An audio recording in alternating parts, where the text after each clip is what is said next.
Okey.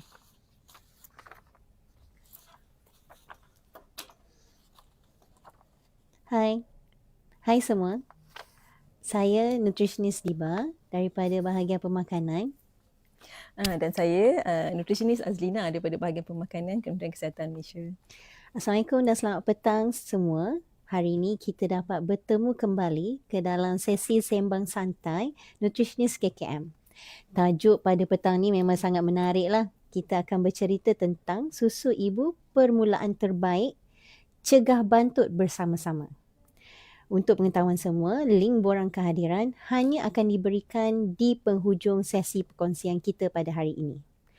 Okey, tak kenal maka tak cinta kan? So kita nak bercerita dulu apa sebenarnya susu ibu dan mengapa kita perlu melakukannya untuk mencegah bantut. Alright, so hari ini kita bukan sekadar berkongsi maklumat teknikal tapi lebih kepada memberi keyakinan, confident, rasa boleh untuk menjayakan penyusuan susu ibu sehingga berusia 2 tahun. Kita juga ingin memberitahu secara mudah untuk lebih ramai ibu-ibu di luar sana memahami dengan lebih senang dan juga lebih menarik. Okey, susu ibu semua orang tahu memang sangat penting bagi permulaan bayi dalam usia 1000 hari yang pertama. Okey, bantut pula kalau mengikut Persatuan Kesihatan Sedunia WHO merupakan keadaan di mana tinggi anak tersebut lebih rendah daripada usia yang sepatutnya, mungkin akibat gangguan pertumbuhan anak yang memang teruk dalam masa yang panjang. Okey, tak nak membuang masa lagi, kita bukan kesorangan pada hari ini. Kita bawakan nutritionist Azlina untuk membantu menerangkan dengan lebih lanjut kenapa, apa yang menarik sangat tentang susu ibu ni. Boleh tak ceritakan sedikit? Baik, terima kasih nutritionist Diba atas slot pada petang ini. Jadi baiklah kita lihat kepada susu ibu tu sendiri ya. So susu ibu ni dia sebenarnya sangat special ya. So susu ibu ni dia susu yang pintar ya. Kerana dia ni berubah ikut keperluan bayi. Susu ibu ni dia bukan cecair yang sama setiap hari ya. Kenapa saya kata begitu? Ini kerana susu ibu ni dia mengandungi kandungan protein, lemak, vitamin dan karbohidrat. Dan kandungan nutrien yang terkandung dalam susu ini dia berubah secara semula jadi mengikut umur dan keperluan pembesaran bayi. Wah, menarik tu. Bukan senang kita nak dapat. Betul. Dia seolah-olah macam resepi yang dikemas kini ya, ikut keperluan anak. Sebagai contoh saya berikan sekiranya macam ada ibu-ibu yang melahirkan anak yang pramatang.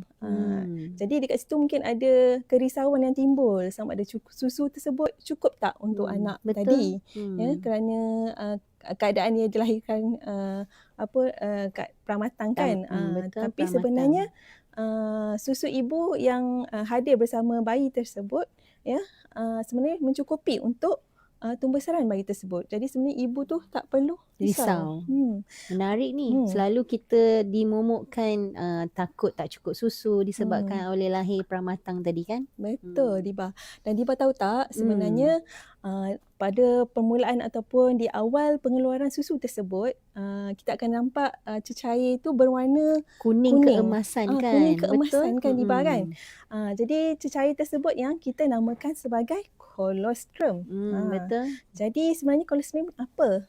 Kolostrum ni adalah cecair yang sangat kaya dengan antibody.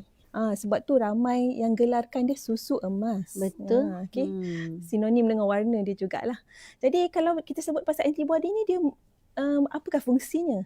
Jadi ia membantu dari segi melindungi bayi daripada jangkitan. Contohnya kalau ada masalah cerit berit, pernafasan ya, kerana kandungan tertentu dalam susu tersebut yang berfungsi mencegah daripada terjangkiti penyakit-penyakit tersebut. So kita tak adalah risau lepas kita bersalin, anak kita kekal sihat dan terus membesar dengan baik. Betul, setuju Diba.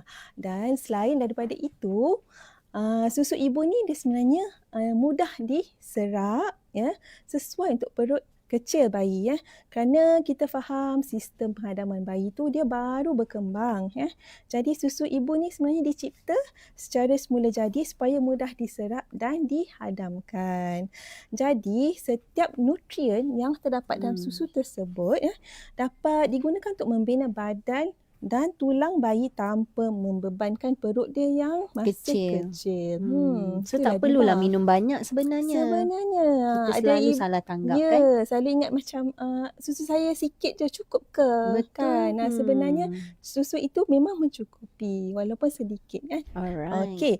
Dan juga poin penting saya nak bagi tahu susu ibu ni sebenarnya dia mengandungi asid lemak ya, asid lemak yang penting untuk perkembangan otak. Jadi otak kalau yang nak anak pintar memang sesuai lah. Ya, so kita susu ibu ni dia menyokong otak kecerdasan otak anak ya dan tulang yang kuat sebab dia juga mengandungi kalsium dalam nisbah yang sesuai untuk membina tulang yang kuat ya. Okey, jadi bayi yang mendapat perlindungan imun juga cenderung untuk kurang sakit. Betul, tak perlu masuk keluar hospital disebabkan oleh jangkitan tadi. Betul. Jadi bila dia kurang sakit, jadi tenaga badannya akan digunakan sepenuhnya untuk dia membesar dan berkembang dengan baik. Right? Mungkin bukanlah kalis langsung penyakit. Kita janganlah pula terlalu taksub. Maksudnya kat sini, dia akan mengurangkan risiko kebarangkalian mendapat penyakit dalam keadaan yang sangat teruk. Dan ini sangatlah membantu pertumbuhan bayi dan akhirnya sudah tentu mengelak bantut. Betul tak, Az? Betul. Dan saya juga nak tekankan ke ibu-ibu kat luar sana, setiap kali sesi penyusuan, walau berapa lama sekalipun, tetap memberi manfaat kepada anak ya. Kerana ibu bapa yang menghadapi cabaran penyusuan tak sepatutnya cepat putus asa. Okay? Jangan mudah patah semangat. Betul. Dapatkan sokongan daripada kita punya klinik kesihatan, kaunselor laktasi ataupun kita ada kelab sokongan penyusuan susu ibu di setiap negeri. Betul. Okay. Boleh dapatkan contact number daripada mereka juga. Betul. Boleh dapatkan daripada mereka. Alright. Okay. So kita dah tahu dah. Itu dari segi perspektif bayi itu sendiri. Bagaimana pula dari segi pihak ibu, pihak bapa? Adakah kebaikan untuk mereka? Sudah tentulah Diba. Bila kita cakap pasal penyusuan susu ibu ni kan dia dia actually orang kata holistik kan pendekatan dia ni. Dia merangkumi kebaikan kepada ibu. Betul. Dan juga kebaikan kepada ayah. Jadi seperti yang kita tahu kalau kebaikan kepada ibu ni sebenarnya dia membantu dari segi orang kata mengurangkan risiko penyakit-penyakit kronik. Macam kanser kan? Betul, kanser payudara dan sebagainya. Selain daripada itu, susu ibu ni juga membantu dalam pengecutan rahim Diba. Ya Allah, cepatlah maknanya. Ya, sebenarnya bila dah membantu pengecutan rahim, dalam masa yang sama juga mengurangkan orang kata pengeluaran darah lah. Bantu mempercepatkan orang kata pemberhentian darah lah ya. Maknanya secara mudah badan ibu selepas bersalin terus lebih mudah untuk sihat. Ya, betul. Recover dengan cepatlah, pulih dengan cepatlah kan. Okey, itu kita dah tak cepat mother kan, ibu. Ayah kan, macam ayah mana? Macam mana pula sebab ayah ni sebenarnya dia memainkan peranan yang penting ya. Okey. So yang pertama, kalau kita lihat ayah ni kita harus kaitkan dengan orang kata ketua keluarga. Betul. Ialah ketua kewangan juga. Jadi dalam satu-satu keluarga yang orang kata zaman sekarang ni kita kata dalam kehidupan yang sangat mencabar dengan orang kata masalah ekonomi yang ada sekarang. Okey. Sebenarnya susu ibu ni kita kata dia ada berkait ataupun beri impak kepada penjimatan dari segi kewangan ya. Sebab pertamanya kita kena ingat susu ibu ni kan Cuma. Okey, susu ibu ni percuma. Okey. Jadi dekat situ kos ekonomi keluarga pun dapat dikurangkan, dan dapat fokus kepada pembelian ataupun Makanan yang makanan lebih yang sihat. lain yang lebih sihat, dan kita boleh fokus kepada pembelian makanan kepada ibu juga. Betul. Untuk makanan yang So sihat. ibu pun dapat makanan yang berkhasiat. Ya. Bayi sudah tentulah makanan yang terbaik iaitu susu ibu. Betul. Okey. Jadi peranan ayah juga bukan berhenti setakat di situ, dia menyokong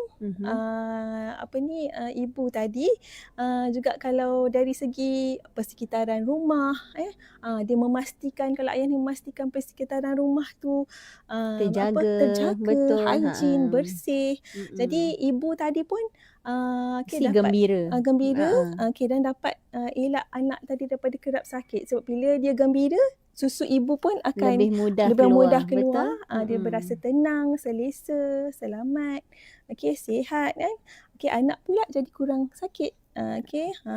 So sebenarnya walaupun kita rasa hari ni kita bercerita tentang bantut, sebenarnya bantut ni adalah satu perkara yang perlu dilihat dari segala aspek, termasuklah daripada segi ibu, ayah dan juga anak tadi. Okey, semuanya kita dah tahu. Tapi boleh ke As cerita secara mudah bagaimana untuk mulakan, kemudian meneruskan selepas certain tempoh dan akhirnya sehingga mencapai usia 2 tahun. Baik, terima kasih Lima. Okey, sebenarnya permulaan pada pendidikan penyusuan ni kan telah dijalankan atau dilaksanakan sejak di peringkat tempoh kehamilan lagi, Lima. So sebenarnya mungkin itulah maksudnya 1000 hari pertama kan? Sebenarnya 1000 hari pertama memang bermula daripada tempoh kehamilan lah, daripada fasa kehamilan lagi.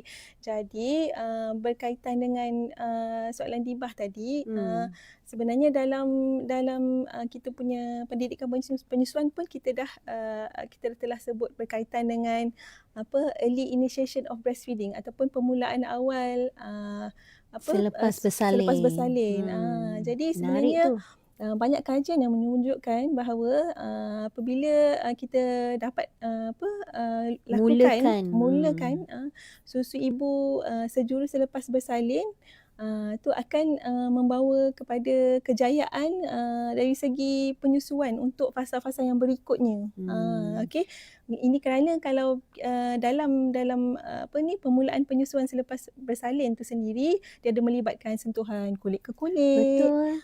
Antara ibu dengan anak, antara ayah dengan anak. So memang sangat menarik lah. Kita perlu pastikan setiap kali sebelum kita mulakan penyusuan tu, kita dah ada ilmu penyusuan sebelum dilahirkan. Jadi semasa peringkat awal penyusuan itu sendiri, kita boleh relate balik dengan yang colostrum sebenarnya.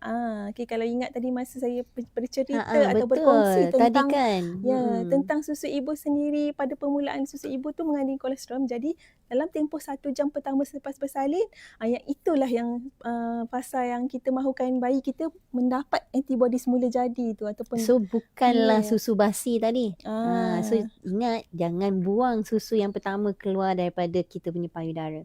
Itu adalah susu yang sangat penting yang membantu melindungi bayi daripada penyakit yang boleh menyebabkan kematian. Betul. Jadi itu adalah vaksin semula jadi. Ya? Betul. Alright. Jadi selepas kita mulakan penyusuan tersebut, jadi kita untuk kita perlu teruskan sehingga 6 bulan. Dan 6 bulan tu kita kata penyusuan susu ibu secara eksklusif, yang kita teruskan selepas Apa maksud keluar eksklusif daripada tu, hospital. Eksklusif tu maksudnya kita beri susu ibu sepenuhnya tanpa bercampur dengan makanan atau minuman lain ya. Termasuklah air masak, Diba. Itulah, selalu kan kita dengar nasihat kena ada alas selepas minum susu, betul ke?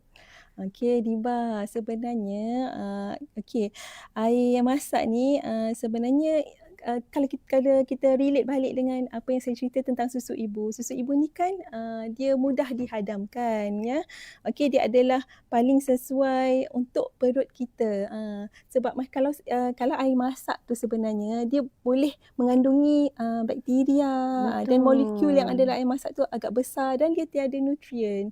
Jadi dekat situ sebenarnya air masak tu orang kata sulam ataupun orang kata sulam dengan air masak tu sebenarnya tidak benar lah. Okey. So Okey. sebaiknya teruskan susu ibu tu sepenuhnya selama dalam tempoh 6 bulan. Itu pun selari juga dengan apa yang disarankan oleh Pertubuhan Kesihatan Sedunia WHO. Betul. Right? So selepas Dan 6 bulan perlu berhenti menyusu susu ibu ke? Okey. Sebenarnya di Malaysia sendiri kita ada polisi yang berkaitan dengan kita punya penyusuan susu ibu kan. Macam saya kata tadi, penyusuan susu ibu kita teruskan secara eksklusif sehingga 6 bulan. Kemudian kita mulakan dengan makanan pelengkap ya.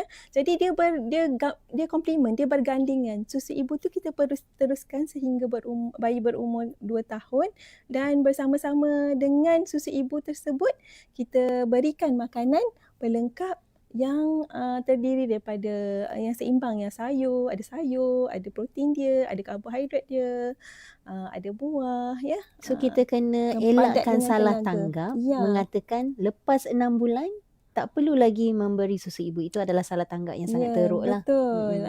Masih perlu teruskan disebabkan nama makanan tu pun makanan pelengkap, bukannya pengganti susu ibu.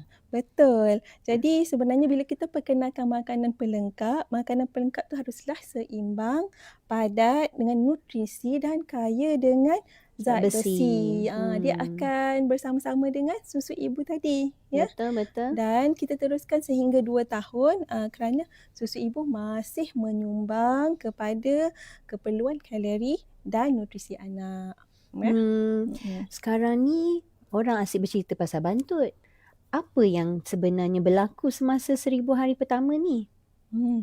Okey, baiklah. Sebenarnya kalau ikutkan 1000 hari pertama ni, fasa ni sebenarnya bermula dari saat kelahiran, daripada ibu tu mengandung. Maaf saya. Okey, dari saat ibu tu mengandung sehinggalah anak tu berusia 2 tahun. Okey, di mana sebenarnya tempoh ini merupakan fasa yang kritikal ya. Sekiranya anak tersebut tidak diberikan pemakanan yang optimum ataupun nutrien yang optimum, boleh menjejaskan tumbesaran dia, termasuklah antaranya dia boleh mengalami masalah bantut. Jadi tempoh ini adalah tempoh yang kritikal sebenarnya, right? So ibu-ibu kat luar sana ataupun ayah-ayah kat luar sana kena faham betul-betul kenapa kami beria sangat bercerita tentang penyusuan susu ibu dan cara memulakan serta meneruskan sehingga 2 tahun. Ia sangat penting supaya untuk mengelakkan masalah yang kita kata tadi, antaranya adalah bantut. Okey, so mungkin kita dah bercerita secara panjang lebar, cara pun dah tahu, selesa ke apa ke, semua ni kita dah tahu. So mungkin kita boleh bercerita mengikut soalan yang biasa, kebimbangan yang biasalah ibu bapa bertanya di media sosial. So soalan ni kita bukannya nak menghukum ataupun kita nak menyalahkan sesiapa, lebih kepada kita nak memberitahu dari sudut teknikal dan mengapa kita tak sarankan. Okey, soalan yang pertama, kita ulang balik soalan tadi, ramai ibu bapa bimbang anak tak cukup minum air, terutamanya haus di musim cuaca yang panas. Tapi sebenarnya apa kaitan air kosong tadi tu dengan risiko bantut? Mungkin As boleh cerita? Okey, sebenarnya ni satu soalan yang orang kata common juga lah yang biasa kita terima. Thank you pendibat tanya. Okey, sebenarnya susu ibu tu sendiri sebenarnya dia mengandungi air yang mencukupi. Betul, sangat banyak untuk sebenarnya. bayi. Susu ibu mengandungi air yang mencukupi dan nutrien yang mencukupi untuk bayi tersebut ya, walaupun dalam keadaan cuaca panas ya. Jadi sebenarnya tak ada istilah yang kata kalau cuaca panas sebenarnya tak cukup susu ibu tu tidak mencukupi untuk bayi tersebut ya. Okey. Dan Apa sebenarnya kaitannya dengan bantut tu yang kita nak tahu tu?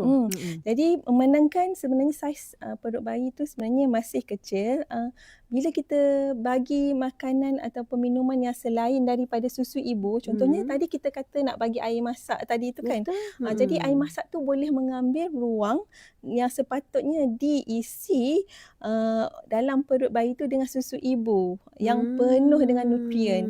Jadi susahlah sebenarnya dia. ya betul. Sayang dekat situ kalau kita penuhkan perut bayi yang memang dah sedia kecil tu dengan makanan yang selain atau minuman yang selain daripada susu ibu kan. Jadi sebenarnya susu ibu sepenuhnya dalam tempoh 6 bulan pertama itu adalah manfaat yang paling ataupun nutrien paling optimum untuk anak tersebut tadi. Lepas ni ibu-ibu dah ada jawapan. Kalau ada yang bertanya kenapa tak bagi air kosong bawah 6 bulan. Harapnya bermanfaatlah kepada ramai ibu yang di luar sana. Okey. Kita tak nak berhenti di sini. Kita ada lagi soalan berkaitan dengan bantut. So apa perkaitan antara penyakit yang selalu dihadapi oleh bayi seperti radang paru-paru, cerit-berit dan kaitannya dengan bantut? Kita kena faham ni. Okey, sebenarnya dalam keadaan apa sekalipun kalau bayi mengalami masalah sakit ke tak kiralah sakit apa pun, sebenarnya bila dia jatuh sakit, tenaga dalam badan dia digunakan untuk melawan jangkitan berbanding untuk tumbesaran dia. Untuk So dia tak membesar. gunalah untuk membesar tadi. Jadi sebenarnya susu ibu ni dia bertindak sebagai shield ataupun perisai. Perisai yang pertama lah dengan membekalkan antibodi semula jadi. Okey. So itu sebabnya kita galakkan penyusuan berterusan Diba. Ya. Okey. Walaupun begitulah penyusuan berterusan ni bukanlah kata satu jaminan yang bayi tu tak akan jatuh sakit langsung betul. kan.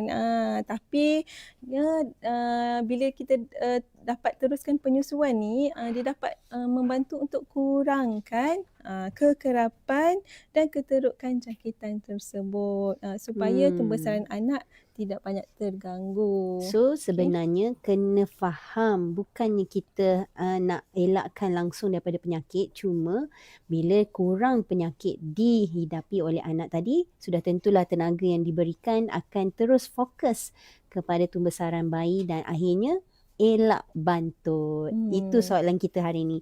Okey.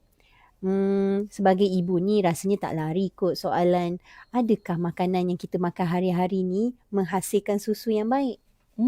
Okay, ini soalan yang selalu kita terima juga. Sebenarnya kalau ikutkan kualiti dan kuantiti susu ibu memang dipengaruhi oleh pemakanan dan kesihatan ibu tu sendiri. Jadi ibu sebenarnya digalakkan untuk makan diet seimbang ya, makan suku-suku separuh ya, ikut keperluan dan kena ambil air yang mencukupi. Alright. Jadi dekat situ jangan risau sangat sebab sebenarnya badan ibu ni dia sebenarnya dia sangat efisien dalam menghasilkan susu ibu berkualiti walaupun dalam keadaan biasa ya. Yang penting ibu tu haruslah menjaga kesihatan sebab ibu yang sihat dan tenang tu sebenarnya dia lebih mudah untuk terus menyusukan bayi dengan selesa sebenarnya. Betul-betul. Kadang-kadang kita ni overthinking kan. Tapi sebenarnya mungkin viewer-viewer kita pun dia ada soalan mereka sendiri. Kalau ada soalan yang boleh kami bantu dari segi teknikal, terutamanya yang berkaitan dengan bantut dan juga penyusuan susu ibu, kita sangat-sangat galakkan untuk type di ruangan komen untuk kami bantu jawab sebaiknya. Alright. So kita dah tahu dah apa yang kita makan sebenarnya membantu dari segi kuantiti dan kualiti susu ibu kita, untuk anak kita tadi. Tapi dah tahu dah susu kita bagus.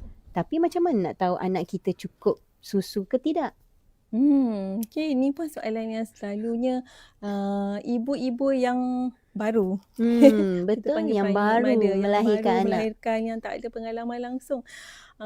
Selalu akan trigger soalan ni, cukup ke tak, macam mana nak tahu anak saya dapat susu dapat susu yang cukup kan. Okay. So sebenarnya cara yang terbaik untuk memastikan ataupun melihat bekalan susu tersebut cukup atau tak melalui pemerhatian kita lah pada bayi kita sendiri. Selalunya kita akan apa tanda-tanda tu? Selalunya kalau dia punya lampin dia tu lah So mesti make sure dia basah lah. Ya, cukup tak lampin, cukup lampin tu basah. And then satu lagi kalau kita tengok dari bila anak tu terima susu ibu yang cukup, kita dapat lihat juga pada dia punya berat badan. Kalau kita tengok kepada buku rekod kesihatan bayi dan kanak-kanak yang 0 hingga 6 tahun tu, kita pergi ke klinik kesihatan tu kan, kita ada satu buku sama ada lelaki buku biru, pink buku perempuan, pink untuk perempuan kan? Dalam tu ada carta pertumbuhan. Jadi bila kita dah hadir ke klinik setiap bulan, terutamanya pada 6 bulan yang pertama tu, memang kritikal lah. Ya, kritikal kan tempoh tu. Jadi kita boleh tengok sebenarnya dekat situ, dekat carta pertumbuhan tu kalau ada pertambahan berat badan bayi tadi atau anak tadi, sebenarnya kita boleh dapat lihat dia punya trend di situ. Kalau dia mengikut lengkuk pertumbuhan tu naik, tu maksudnya susu tu memang cukup lah kan. So jangan risau kalau katalah anak tu menangis ataupun mungkin ada tanda-tanda yang selain daripada yang kita ceritakan tadi, susah untuk tidur, selalunya dia bukanlah tanda yang jelas, nyata. Selalunya yang paling mudah, yang paling senang kita faham, dia rasa tenang selepas menyusu, lampin basah, dan yang paling bagus adalah kenaikan yang konsisten serta dalam lingkungan normal setiap kali check up di klinik. So itu yang kita kena tekankan supaya tak ada lagi salah tanggap yang menyebabkan ibu merisau yang berlebihan. Nanti bila risau lebih, susu susah nak keluar pula sebab stres. Itu yang kita nak elakkan. Betul? Okay, Diva. So kita ni macam kita lah, kita bercerita, kita pun ibu yang bekerja. So adakah ibu yang bekerja ni lepas melahirkan perlu berhenti menyusukan susu ibu? Apa pendapat As? Diba, sebenarnya banyak je orang kata success story ataupun tak ada masalah, berjaya kisah juga. Ibu berkejaya ni yang memang berjaya menyusukan anak sehingga 6 bulan malah lebih lagi ataupun sehingga 2 tahun. Jadi untuk itu sebenarnya dia kena bermula daripada perancangan. Betul. Yang penting kita pandai merancang. Ya, betul. So untuk kita pastikan kita nak yang terbaik untuk anak kita ni kan. Jadi kita kena merancang, kita dah sebelum kita mula masuk kerja semula. Betul. Kita dah merancang, kita dah orang kata sediakan susu, simpan stok susu tu kat rumah. Dan pastikan kita mengikut jadual yang sesuai dengan jadual kita perahan punya penyusuan kerja lah. dengan kerja kita. Yang itulah. Jadi tapi pastikan kita mengikut garis panduan penyimpanan yang selamat lah. Betul. Jadi ada sedikit-sedikit ilmu yang kita perlu juga tahu cara penyimpanan yang betul sebab kita nak bagi yang terbaik untuk anak kita ni. Jadi tapi yang penting dekat sini jangan kita pressure diri kita lah untuk perfect sebab kita yang penting usaha kita di situ ada untuk beri anak kita yang terbaik. Betul. So kalau prinsip Diba lah, kita buat yang terbaik setiap hari. So jangan risau tentang kesempurnaan. Selalunya kita akan rasa cukup ke tak cukup ke. Tapi sebenarnya at the end of the day, kita perlu faham tujuan kita mulakan penyusuan susu ibu adalah untuk mendapat kebaikan yang kita telah nyatakan tadi. Alright. So panjang lebar kan kita bercerita hari ini. So mungkin kita boleh tengok soalan-soalan yang ada di komen. Apa soalan-soalan yang Okay. I see. Okay, sebentar ya. Baik, kita ada kita ada queue daripada kita punya producer dekat studio. Okay, soalan ni saya bacakan? Boleh, boleh. Kak As baca. Okay, As baca. Kanak-kanak berumur 5 atau 6 tahun tergolong dalam bantut. Bolehkah kita bagi vitamin dan vitamin jenis apa yang sesuai? So macam mana tu? As nak jawab ke Diba nak jawab tu? Okey, kanak-kanak berumur 5 hingga 6 tahun. Okey, kalau kita tengok fasa umur ni pun sendiri dah terkeluar daripada 1000 hari pertama Betul, dia dah 2 bukan 2 tahun. tahun. 5 hingga 6 tahun ni dia telah melalui fasa tersebut dan dia sebenarnya dia makan secara normal macam dewasa Betul, Jadi dekat situ sebab dia bila dia dah melepasi fasa tu untuk bantut ni sebenarnya kalau relate balik dengan apa yang Diba ceritakan, dia adalah satu keadaan yang bantut ni dia sebenarnya mengambil masa tempoh yang lama, mengalami kekurangan nutrien dan tempoh yang lama. Jadi bila dah 5 hingga 6 tahun tu sebenarnya tak ada masalah kalau kita nak berikan makanan tambahan selain daripada makanan yang sedia ada, yang supaya dapat fokus kepada masalah kekurangan nutrien yang dihadapi oleh anak tadi. Mungkin Diba boleh tambah sikit. Boleh, silakan Diba. Sebenarnya perkataan suplemen tu sendiri adalah to supple the main meal. So maknanya kalau boleh kita jangan lupa walaupun kita dah bagi suplemen, makanan utama tu yang perlu dipertekankan, bukan kita fokus sangat kepada makanan tambahan. Betul. So seperti mana yang As bagi tahu tadi, ia adalah sesuatu tempoh yang lama dan dia bukanlah semudah yang kita kata memang anak saya bantut. Dia perlu dapatkan pemeriksaan lanjut daripada pegawai profesional kesihatan yang memang ada kita ada checklist bagaimana untuk mengetahui anak kita bantut. Tapi jangan risau kalau memang dah rasa ada tanda-tanda, cepat-cepat dapatkan rawatan dan kami di bahagian pemakanan di mana klinik kesihatan yang berdekatan boleh membantu memberikan nasihat yang terbaik mengikut keperluan kanak-kanak ataupun anak-anak puan. Ya, betul. So dapatkan orang kata Rawatan, rujukan betul, lah. rujukan jangan risau lah, nasihat insyaAllah daripada profesional kesihatan lah untuk masalah bantut ya. Okay, sebab bantut ni sebenarnya boleh dirawat lah ya. Okay. So seterusnya mungkin Diba nak baca soalan boleh ni. Diba bacakan. Jika ibu tiada susu, ni soalan menarik ni. Atau susu tidak banyak, perlu beli susu formula atau bagaimana? Mungkin Diba boleh jawab dulu, kemudian As boleh tambah lah. Alright. So the idea of tiada susu ni dia adalah sesuatu yang kita tidak boleh mudah untuk menghukum lah. So kita hari ini berkongsi secara teknikal mengapa susu itu penting, tapi mungkin dengan sedikit kalau nak kata langsung tiada tu susahlah, kecuali ibu tu memang tiada payudara. Tu adalah benda yang memang secara naturalnya semua ibu memang boleh menghasilkan susu.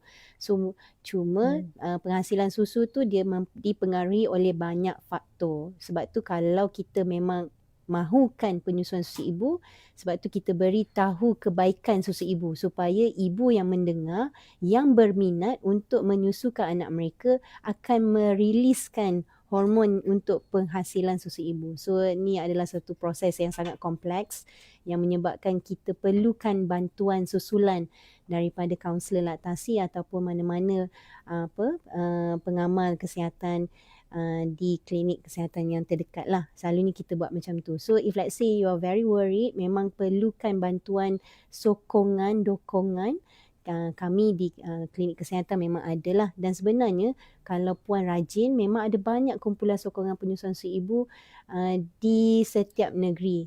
Dan sebenarnya di setiap klinik kesihatan, terutamanya yang telah diiktiraf sebagai klinik rakam bayi dan juga hospital hospital rakam bayi juga mempunyai kumpulan sokongan susu ibu. So saya faham memang rasa macam susah sangat, tapi jika ada bantuan, insya-Allah kita boleh bersama-sama membantulah.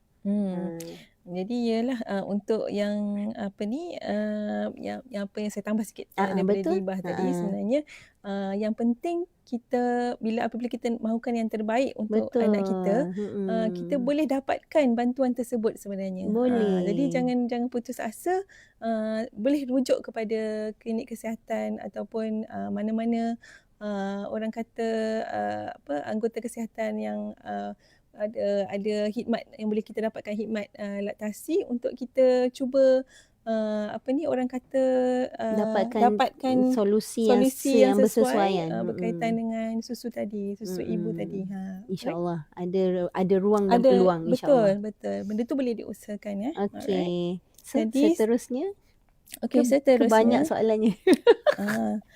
okey. Seterusnya soalan daripada Azman Mazlan. Wah, ni ayah ni agaknya. Ni ayah Okey. Bagus kita ada juga viewers daripada Terima kasih ayah. Ayah ni kita perlukan sokongan diorang ni ya. Betul. Okey. So kalau dari lahir minum susu formula je. Okey. Sebab tu kita hari ni kita punya sesi perkongsian santai adalah untuk mengajak lebih ramai lagi untuk memahami kenapa, apa yang seronok sangat, special sangat tentang susu ibu ni.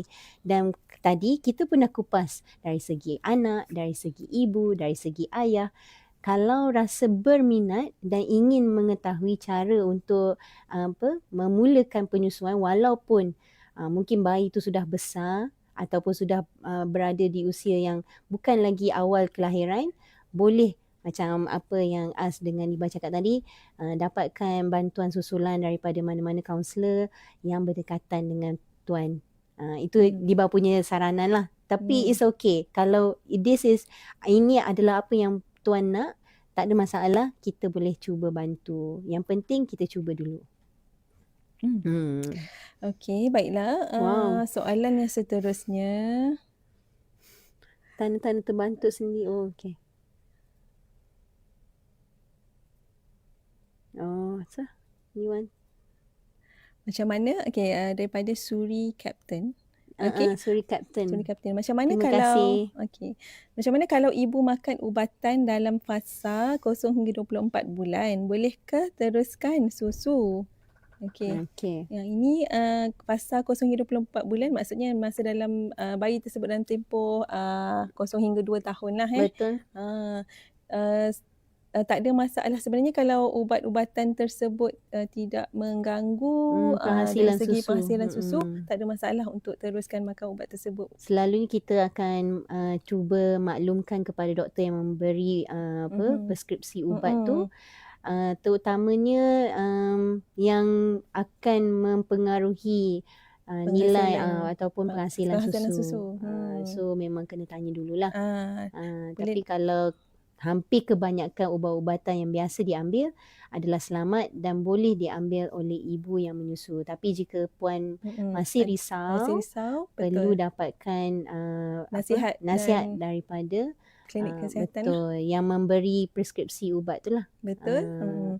Pastikan puan jelaslah sebenarnya apa yang boleh dibuat lah ataupun apa yang ubat yang boleh dimakan lah. Sebab macam yang Puan Diba kata memang kebanyakan ubat-ubatan memang tidak kebanyakannya tidak mengganggu lah ya. Okey, so seterusnya Irwani Ani. 2 bulan pertama dah campur susu formula dengan susu ibu disebabkan tak cukup susu badan. Okey ke tak okey? Okey. So sebenarnya hari ni sesi perkongsian kita adalah untuk memberitahu dengan adanya susu ibu walaupun mungkin banyak atau sedikit tadi, seperti mana yang Az cerita, itu bukanlah satu alat pengukur. Yang penting apabila dia masih lagi meneruskan susu ibu, dia masih lagi dapat semua benefit-benefit yang kita maklumkan tadi. So kalau betul-betul macam kita maklum di awal permulaan sesi tadi, kita bukannya nak dapatkan kesempurnaan tapi kita cuba untuk memberikan yang terbaik kepada anak kita. So don't worry, you are done very good. Yang penting jangan terus stop penyusuan susu ibu. Betul, teruskan susu ibu sehingga bayi berumur 2 tahun. 2 tahun. Ya. Cuma tak dapat eksklusif je lah kan. Cuma tak dapat eksklusif lah dekat situ. Okey. Alright. Okay, seterusnya daripada Norabia Haryati. Jika anak masih menyusu sehingga umur 3 tahun. Alhamdulillah. Okay, adakah susu ibu masih ada khasiat untuk anak? Orang kata susu ibu dah jadi darah. Tiada khasiat lagi untuk anak. Okay, alright. So this is a very interesting question. Dia quite common jugalah soalan betul. Sebenarnya tak pelik pun soalan ni. Soalan ni tak pelik. Biasa betul sangat. Macam Niba sendiri pun anak sampai 5 tahun menyusu. Tak ada masalah sebenarnya Ya. puan, sebab kita faham lepas 2 tahun dia dah ada makan dan minum. Mm-mm. Melainkan dia hanya menyusu susu ibu sahaja sehingga umur 3 tahun. Itu adalah sesuatu yang dilarang lah. Dan sebenarnya apa yang kita faham, dia sudah pun diperkenalkan dengan pelbagai makanan yang lain, dan pada pendapat daripada sudut teknikal, kita harap dia masih lagi memberi efek antibody lah. Dari segi memberikan tenaga apa semua, mungkin tidak mampu lagi lah menampung mengikut keperluan usia 3 tahun tadi. So memang harapannya adalah tidak eksklusif breastfeeding sehingga 3 tahun. Itu tidak boleh lah. Dia mesti sudah pun diperkenalkan dengan pelbagai makanan supaya dia dapat mencakupi jurang tenaga, Betul. jurang mineral, vitamin yang diperlukan oleh kanak-kanak 3 tahun. So tu adalah jawapan kita lah. Tak adalah kita Betul. kata mesti eksklusif breastfeeding tu sehingga 3 tahun. Tu adalah sangat salah lah. Okey, baik. Dah terbalik dah ke? Asnab menjawab. Tak apa. It's okay. Kita boleh Sama-sama jawab menjawab. bersama-sama. Alright. Okey, ini Yang mana soalan ni? seterusnya. Sekejap ya. Start kerja. Allahai. Boleh sambung balik. Dia kat dia. Nak jawab ni ke? Boleh juga. Start kerja anak ni. Sebab tu kena ada preparation lah. Actually, soalan daripada Naga Suara. Lepas cuti 3 bulan, start kerja anak minum susu formula. Okay. So basically ini yang berlaku kepada ada juga ibu-ibu yang memang ada masalah. Ini maksudnya dia ibu berkejaya lah ni kan. Dia cuba. Selalunya ibu berkejaya ni lepas pantang sekiranya tak ada perancangan, tu yang kita kata keyword dia perancangan kat sini. Kalau tak ada perancangan yang betul, mungkin kita tak dapat nak bagi anak kita susu ibu lah. Jadi sebaiknya bila kita dah tetapkan matlamat kita nak bagi yang terbaik susu ibu tu kepada anak kita, walaupun dalam keadaan bekerja sekalipun, kita boleh melakukannya.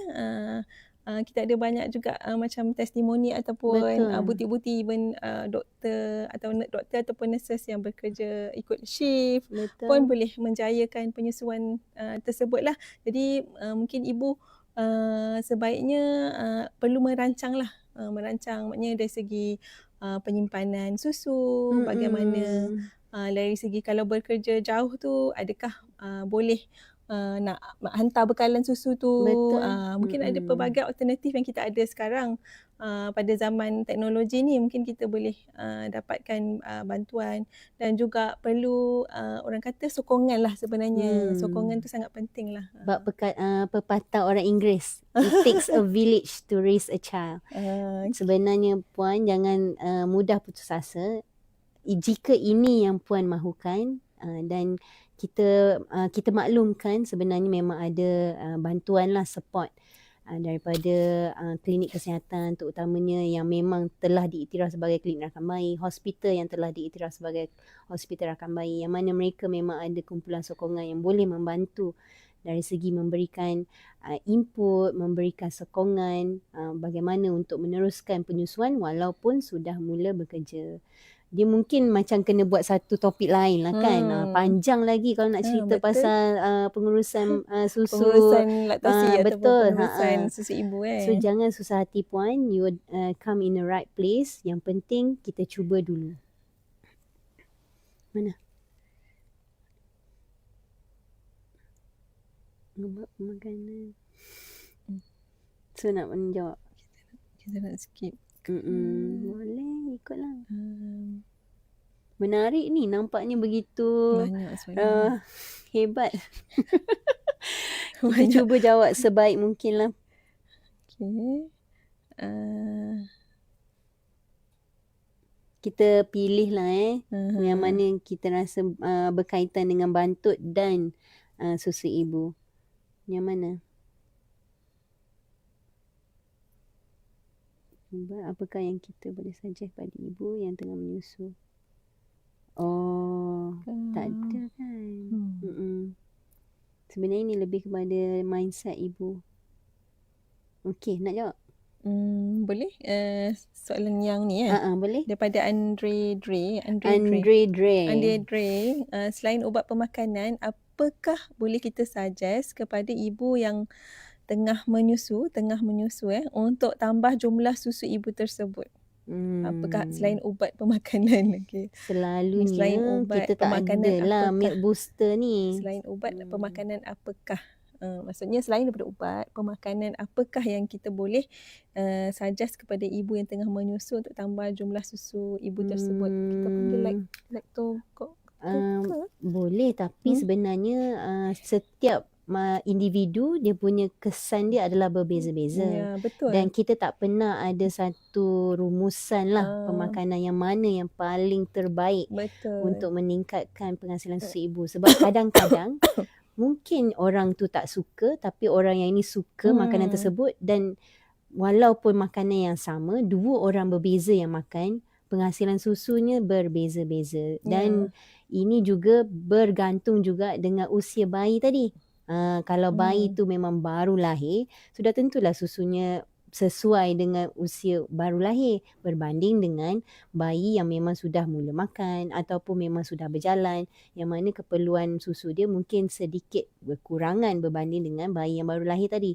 So ini semua membantu dari segi penghasilan susu tadi. So untuk menjawab soalan rasanya Encik lah kot Encik Andre ni, dia tak sama. Seorang ayah mungkin dia nak sediakan makanan betul lah, Alhamdulillah.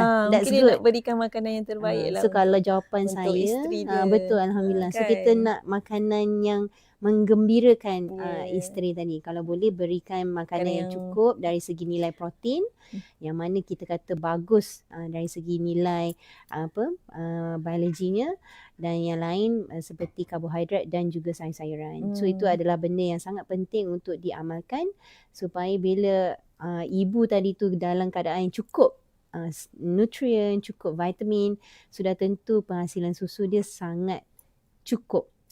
Kita tak kata banyak, kita kata cukup.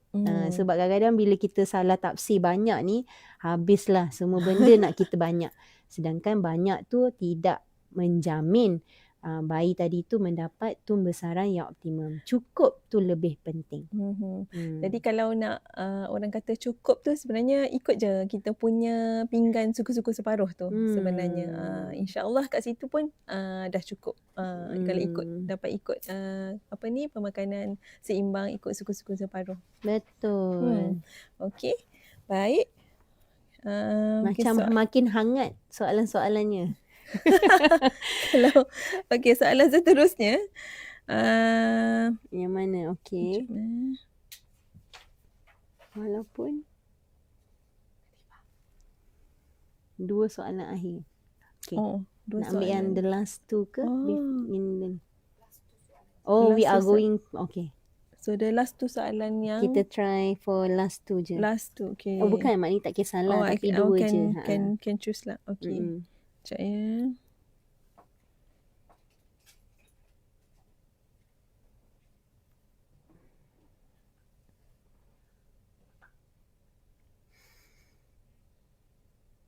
Bagus ya, ada yang tolong jawab di komen. Terima kasih. Alright, yang lain ni banyak memberi pendapat kan. Betul ke milk booster membantu? Tapi rasa kita dah explain tadi, milk booster kalau ibu tu terlampau stres, dia akan jadi killer kan, milk killer. So sebenarnya ibu-ibu kena faham dulu. So your feeling matters. Apa saja yang ibu-ibu rasa sangat penting. So validate yourself. Jangan rasa macam tak apalah, demi anak, demi keluarga, tak. If let's say rasa sedih, memang itulah perasaan puan semasa tersebut, keadaan tersebut. Dan sebenarnya try to kita cuba untuk recover untuk hari seterusnya. Tapi kalau nak kata ada serta-serta makanan yang meningkatkan penghasilan susu, dia tak semudah yang dikatakan lah. Sebab setiap individu dia punya efek dia berbeza-beza. Nanti kalau kita katakan di dalam sesi perkongsian ni, habislah satu dunia mencari makanan tersebut. Padahal efek dia tak sama pun. Dan akhirnya menyebabkan ibu-ibu rasa kecewa dan terus berhenti menyusui ibu. Nampaknya memang lagi teruk lah kan. Tak boleh kita kata macam tu. So harap Betul. membantulah sedikit. Ke kita nak ambil soalan yang Okey, terakhir. yang terakhir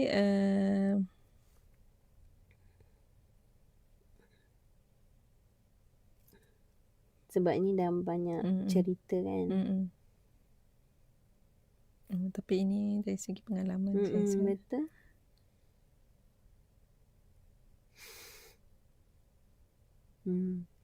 Macam mana? Sebab dia dah lebih daripada ni kan, 1.5. Oh, still there lah. Still dalam 6 bulan tu. Boleh? Okay. So kita ada satu soalan yang mencabar.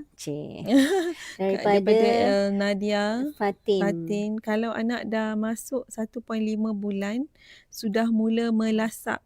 Ini aktif anak 1.5 bulan aktif. Bagaimana nak naikkan berat badan walaupun makan cukup? Tapi rasanya 1.5 bulan Ini ni masih lagi dalam menyusu fasa badan. menyusu badan. Betul tak? Melainkan Allahualam kita tak tahu dia punya keadaan. Dia sebenarnya the idea is untuk faham konsep makan cukup. So 1 tahun 5 bulan. 1 I see. tahun. Sorry, kami salah faham. Macam mana kita ingat 1.5 bulan? Sebab kalau anak dah masuk 1 tahun 5 bulan. Sorry. Sebab dia tak ada tahun kat situ. Tak ada tahun kat situ. Kalau 1 tahun 5 bulan 1 tahun 5 memang bulan dia dah melepasi dia dah lebih dah. 6 bulan. Dan dia dah makan lah. Dia dah start makan. So ni sememangnya pada masa 1 tahun 5 bulan memang anak ni aktif. Sebab dia ikut perkembangan betul, dia dah start milestone berjalan dia. Betul, ada yang dah berjalan, dah boleh berjalan, ada yang dah boleh bercakap. Betul. Jadi memang yang ni sebab kita dah start perkenalkan makanan keluarga sebenarnya. Jadi makanan yang kita makan pun dah boleh Ya. diberikan kepada bayi tadi. Jadi untuk memastikan dia cukup makan, kita just kena tingkatkan kekerapan sebenarnya. Kekerapan Mungkin makanan kita tengok dia. yang tu ataupun kita tengok bagaimana cara dia makan. Cara Sebab dia makan, kadang-kadang betul. budak 1 tahun 5 bulan ni makannya sesuap dua kan. Betul. So mungkin kita boleh fokus juga berapa banyak dia makan pada sekali makan. Dan kalau betul memang banyak dia makan pada sekali makan, mungkin kita boleh tengok juga kekerapan dia makan. Selalunya kita advise kalau pemberian makanan tu dah ikut dia punya orang kata makan. Macam dia dah ambil 3 makanan utama. Okay, perlu diselang atau diberikan snack. Betul. Ataupun mungkin pengambilan di susu. antara waktu makan ya. Jadi dekat situ snack tu pun kita kena pastikan lah dia snack yang diberi yang makanan yang padat tenaga. Betul. High nutrient, high density dan juga tinggi zat besi supaya walaupun dia makan tu sedikit tetapi memang bila dia nutrient dense tu maksudnya dari segi keperluan nutrien tu akan terjagalah. Okey, so nampak gayanya memang sangat panas lah hari ni kita punya komen-komen. So terima kasih banyak kepada semua yang sudi mendengar. Itu pun salah satu kemahiran yang sangat susah untuk orang dewasa lakukan. Dan masih lagi dapat mendengar dengan baik pada waktu petang yang kita rasa sesuai untuk buat benda lain lagi. Terima kasih banyak, kami sangat hargai. Dan terima kasih juga pada semua yang aktif di ruangan komen. Ada yang siap membantu kawan-kawan menjawab di ruang komen. Betul, ada juga kami, yang sharing pengalaman masing-masing. Terima kasih banyak. Kami memang membaca setiap satu. Kami cubalah. Betul. Dan sebenarnya kita cuba cari yang mana sesuai dengan tajuk hari ni lah. So terima kasih banyak. Dan kita rasa sangat bersyukur. Mungkin kita boleh bagi last take away message. Mungkin As nak wrap up ataupun mungkin apa message yang sesuai untuk kita sampaikan kepada ibu-ibu di luar sana. So saya rasa prinsip yang penting adalah teruskan penyesuaian sehingga berumur 2 tahun. Okay?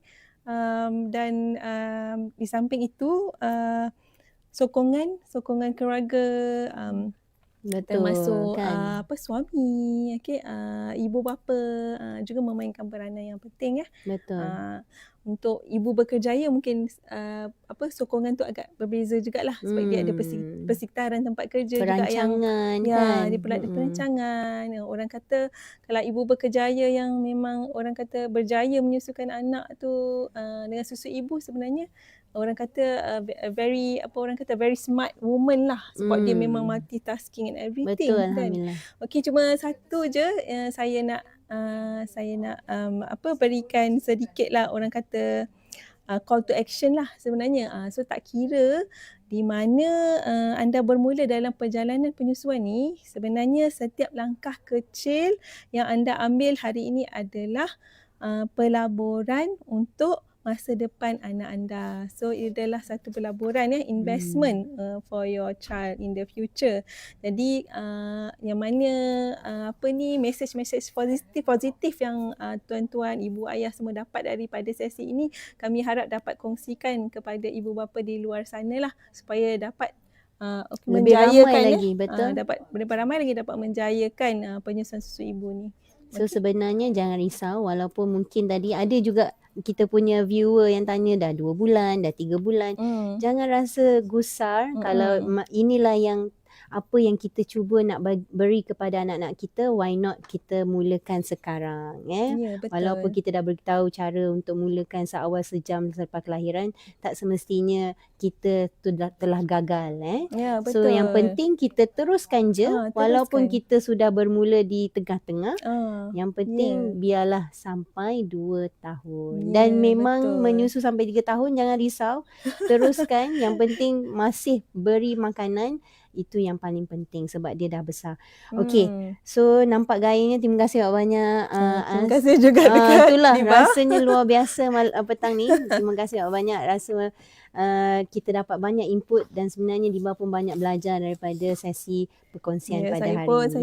Saya pun sama juga, Liba. Itulah, alhamdulillah. So tempoh masa yang diberikan untuk isi borang kehadiran hanyalah selama 10 minit selepas sesi perkongsian kita pada hari inilah. So terima kasih banyak-banyak atas segala kerjasama, berikan komen, berikan like, yang share. So kami memang sangat hargai daripada hujung jari sampai hujung kaki. So we are really appreciate all your doings, dan kita harap jangan lupa untuk follow di semua platform media sosial Nutritionist KKM supaya kita dapat lebih banyak info yang betul dan dapat meneruskan meningkatkan status